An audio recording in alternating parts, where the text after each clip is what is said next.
Yeah, welcome to this WWL Louisiana News at 6:30 special edition. We're going to talk about the firing of Dennis Allen. Of course, the Saints made that move this morning. I am joined in studio by Ross Jackson of the Locked On Saints podcast. We're going to get to Seth Lewis, who is live at the Saints facility in 1 minute. Look, the obvious first question, Ross, and we're going to be talking about this for the next 30 minutes, but the obvious first question, were you surprised this morning? I thought this might come at the bye, that was a natural time, but the Carolina loss was so deflating. Were you surprised it came today? I was very surprised, and I'll be honest, I would have been surprised if it would have come at the bye. I thought this was going to be an end of the season type of situation, but I'll tell you what, I thought about it a little bit more. I don't think that you want to risk the idea of keeping Dennis Allen for another week and then losing at home to your bitter rival, the Atlanta Falcons, in front of the home crowd. I don't know that you wanted to necessarily risk that and then try to pacify it moving forward. So I think that the Saints getting this done now was the right move. Yeah, I would agree with that. And we want to bring in Seth Lewis, who's been spending the day at the Saints facility in Metairie. Seth, look, the timing of this was interesting. You have spent the day out there. How would you describe sort of the emotion of the day at the Saints facility today? How would you say it's gone so far? The emotions were certainly somber, I would say, and obviously frustration. You know, when you have talking to two players, and Foster Moreau and Tyrann Mathieu, they were both players that understand that this is a business, and that when you're 2-7 and when you've lost 7 games in a row and when you lose to the worst team in the NFL, that these are the results that may be coming. But it doesn't erase the fact of their personal responsibility, feeling personal responsibility. Tyrann Mathieu feeling like as a defense that maybe they let Dennis Allen down because of obviously that being his calling card. But ultimately, like I said, they know that if you lose 7 games in a row and then you lose in the way that you lost, that eventually changes are natural to come. And we want to show you some video from yesterday in Carolina. And Ross, I want your opinion on this because I do believe this is true. The Saints consider themselves the opposite of the Panthers. The Panthers, since David Tepper bought it, they've had 7 coaches in 7 years. Yep. And David Tepper is known for his temper to do things instantly, whereas the Saints are going to take a more measured approach. Yep. And they value their stability, which is why I didn't know if this would happen because they value that stability. But to have it happen in Carolina like it did, to me, that's the final straw. We know we're better than this organization, and then we lose to them. Does that make sense? Yeah, and especially after you opened up the season, absolutely pummeling them in the first week. And remember, the entire conversation was, well, that was the Carolina Panthers. Can they replicate it against better teams? They replicated it against the Dallas Cowboys. We've learned that that's not necessarily a better team this season. And then 7 losses in a row, tying their longest since 1999, becoming the first team to outgain an opponent by 150 yards and lose a turnover battle and still lose in this matchup against the worst team in the NFL that you completely steamrolled to open up the season. Not a great parallel. Yeah, no, and look, Seth brought this up yesterday. I got to give him credit. One of the great things you could say about this season, as bad as it's been for the Saints, they only have one fewer wins than the Dallas Cowboys. There you go. It's been a bad year in Dallas, so take some solace in that. All right, we're going to send it to Chris Franklin. All right, thanks, Chris. I'm hanging on the words low risk. All right, look, Seth, I do want to go back to you. Here's a statistical fact. Since 2000, when teams fire their coaches, they have won 29% of the games when they do it. Now, the Saints are at 22%, 2-7. But after they fire their coaches, statistically, they get a little better. They win 38% of their games. They don't get great, but they do get a little bit better. Seth, do you think there's any meat on the bone for this team? Look, they're making this team feels like it's talented. We've heard that all year. Do you think this team can make any kind of a run in the second half? Yeah, I think they can make some type of run in the second half. I think health is certainly going to play a part in that. But I think that Darren Rizzi, and we'll talk about him more a little bit later, but I think his energy, sometimes just getting a different energy, a different voice, I think that can play a difference for the Saints. And I mean, yes, they won those first 2 games and they've lost 7 straight, but in those first 2 losses, it still looked like a good team that was missing by maybe 1 play or 2 plays. When you're talking about the loss to the Eagles, for example. In the last 4 weeks, it's felt like way more plays. It's felt like maybe 8 or 10 or 12 plays that have kept them from victory.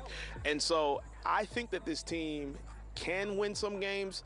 I don't know if they're going to pull off 7 or 8 like Foster Morrow said, but he also said that might just be that irrational athlete confidence.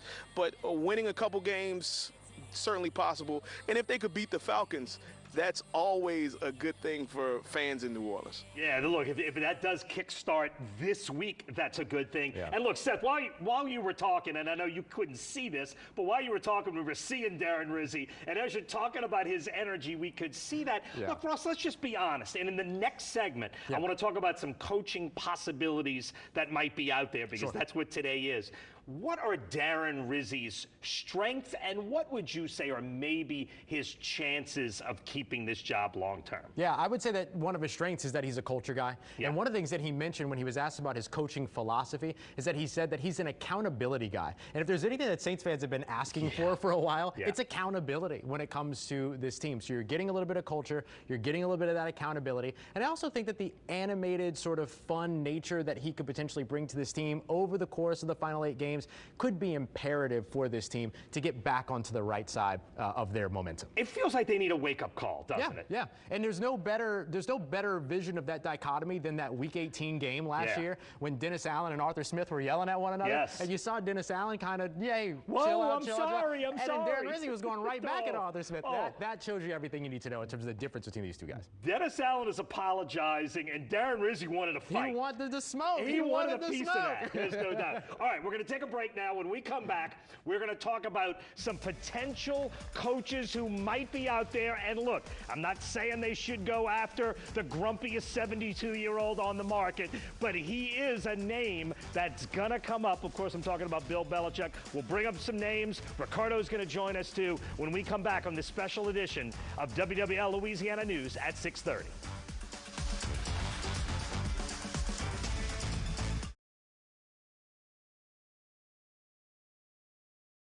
At 6:30, we were talking about the firing of Dennis Allen, and it is now time to look forward. Potential head coaching candidates. I know it's early, but you know what? It's time to do that. Ricardo LeCompte joins. Hi. And he is literally just back. I think the plane hit the tarmac. We got out. I sprinted over here. Oh. And yes, I You sprinted. should have taken a car. Well, It I would have couldn't. been quick. been faster. Well, actually, based on traffic trying to get from the airport to downtown, actually running a little faster. You are All fast. Yes. You are fast. Yeah, thank you. I'm going Thank to you go for through 6 acknowledging that. names. All right, go ahead. 6 names, and these are the names that you're going to hear a lot, names that have come up a lot. 2 guys who I would call retreads, meaning they've had head coaching jobs before, 72-year-old Bill Belichick, and then one of his proteges, Mike Vrabel, who's 48 years old. 2 offensive coordinators, and these guys are both young and have a lot of helium with their names, and that's Ben Johnson with Detroit, who maybe could have got a head coaching job last year, said he didn't want one, and Bobby Slowick at Houston, who's done a spectacular job. They're 38 and 37. They're the young wonderkind offensive guys, and then 2 defensive guys that also have a lot of helium. That's Aaron Glenn, former Saints assistant, also a former defensive back at Texas A&M, like Dennis Allen, with Dennis Allen. He has done a great job in Detroit. And then Brian Flores in Minnesota, formerly of the Miami Dolphins.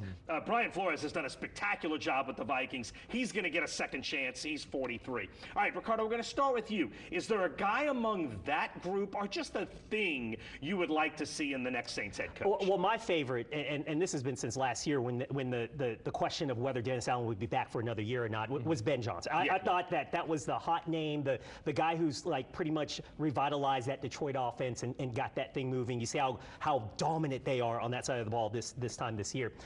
The one direction I don't want to see the Saints go is that retread direction. And because it almost felt like it was a retread with Dennis Allen. It was almost like, let's run back the same system that Sean Payton put in this organization. Let's keep the stability. Let's kind of go with I think you have to go a complete opposite direction and go with a new face, somebody that's unfamiliar with this, build his own culture, build the roster in the way that this head coach wants to do. I think that's the direction the Saints have to go. Yeah, and I think a lot of people are going to agree with you on that one because Ben Johnson would be the most Sean Payton of 06-like choice. Right. Seth, what do you think?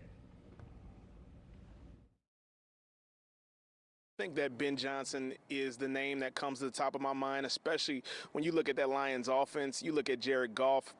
Several years ago, the Rams essentially gave him up for dead. They did not think that he was going to be much of anything left. And you can argue that he's been the best quarterback in the NFC. Now, you have those two running backs as well with David Montgomery and Jahmyr Gibbs. I mean, they have done so well, and I think that the Lions would be my pick right now to be in New Orleans for the Super Bowl as far as representing the NFC. And so Ben Johnson, and I kind of agree too with the retread. I wonder with someone with Bill Belichick, who has obviously won so many Super Bowls and has such prestige, if he would come here and not want to also have any type of say in decision making, like also wanting to have maybe a general manager title. And I'm not sure that Mickey Loomis is ready to give anything like that up, who we did not hear from today. So I don't know about a Bill Belichick, but Ben Johnson would be the top name for me. Yeah, and look, here's the real question too, Ross. This job won't have as much cachet potentially as some other jobs that might be open. Talking about a team that's going to be in salary cap trouble. The Cowboys may have an opening. You may not get your first choice. What are your thoughts? Yeah, I think, especially to the salary cap point of your question, I think that a guy that makes a lot of sense would be somebody that can come in and develop young talent. That's the big thing that I want for the New Orleans Saints out of all this, is somebody that can come in and do that. If you want to get your salary cap situation right, if you want to continue to build the culture of your team, one of the ways to do that is to draft a young quarterback. Doesn't have to be in 2025, doesn't have to be in 2026, but can you find somebody that can get that young quarterback in the building and develop that young quarterback? That's why a guy like me, for me, Liam Cohen, the offensive coordinator for the Tampa Bay Buccaneers, is somebody that I really look at that could potentially do that. Turning Baker Mayfield into an MVP candidate early in the season, that's a shining star in your resume. He's a third offensive coordinator that's got some helium to the name. All right, we're going to come back and talk more with you guys in a minute, but for now, let's send it over to Chris Franklin for a look at weather. And welcome back to our special edition of WWL Louisiana News at 6:30. We are talking about the Saints firing of Dennis Allen. We want to bring Seth Lewis back in. He's live at the Saints facility in Metairie. Look, Seth, the Saints have some immediate questions to answer in that the NFL trade deadline is Tuesday, meaning tomorrow. Do you expect them to be players in that? What can they do? What might you expect the Saints to do tomorrow before the trade deadline? I think they will be players. I don't know if they'll be big players in it, but I think that Marshon Lattimore is a guy that will end up going. I think that you have an abundance of talent in that room that is something that is expendable, and I think he is a guy that a lot of contenders would find to be valuable going into the final 8 or 9 games of the season. And so I believe that Marshon Lattimore will be on the move. The really interesting thing to me, Doug, is what will they be able to get back for him? Obviously, he's one of the best cornerbacks in the league, but his injury history may tank his stock or his value just a bit. Yeah, I would agree with that completely. And Chase Young, although he's only on a one-year contract, it'd be a one-year rental. I think you can get something from him. Ricardo, what does this offseason look like? At this point, we're starting to look at, wow, this is going to be a totally new offseason. Yeah, and remember, the last 2 off seasons, we just saw incremental changes to what we saw. Like, for example, change of an offensive coordinator. Maybe we brought in a couple new, players. That's what the Saints kind of did. I think they're going to overhaul this thing, and meaning that we're going to see vast changes on this coaching staff. And it's also like you almost wasted like Clint Kubiak's, that chance of being an offense coordinator, because I don't see the coach that brings in here is going to retain that. He wants to put his system in, his coaches in. So you're going to see an overhaul on that. It also is going to be interesting to see some of these aging players, the guys who maybe is this the time that they saw this part fail? Do they want to be part of a rebuild, or do they go, you know what? I had a great playing time career here in New Orleans. Let me move on to that next chapter of my life. You can see that with Cam Jordan. You can see that with Demario Davis. Certainly, it feels like Tyrann Mathieu may be going down that route, just the way he's been talking these last few weeks after these losses. So I expect changes not only on the coaching staff, but this roster is going to see some major changes. Ross, you agree with that? I do. I think you're going to see a wide swath of changes. And I'll go a little bit of a step further, not in terms of drama or anything like that, but just in terms of looking at the NFL draft. The Saints right now are in line for the number 3 overall selection in this year's NFL draft. If they end up in the top 5, I think they should trade back. Trade back, bring in more draft capital for the next couple of years, and then begin what should be a multi-year rebuild of this team in order to make sure they get this right. It's funny saying trading back, and you never see Mickey Loomis ever do that, but that would be smart. This may be the time. Look, Ross, Ricardo, Seth, thank you guys. That's a look at the firing of Dennis Allen. We're back to wrap up this special edition of WWL Louisiana News at 6:30 in a minute. Chris Franklin, thank you for letting me be part of it. I'm glad you invited me. We did. All right, we will be back with WWL Louisiana News at 10 later this evening. We'll see you then.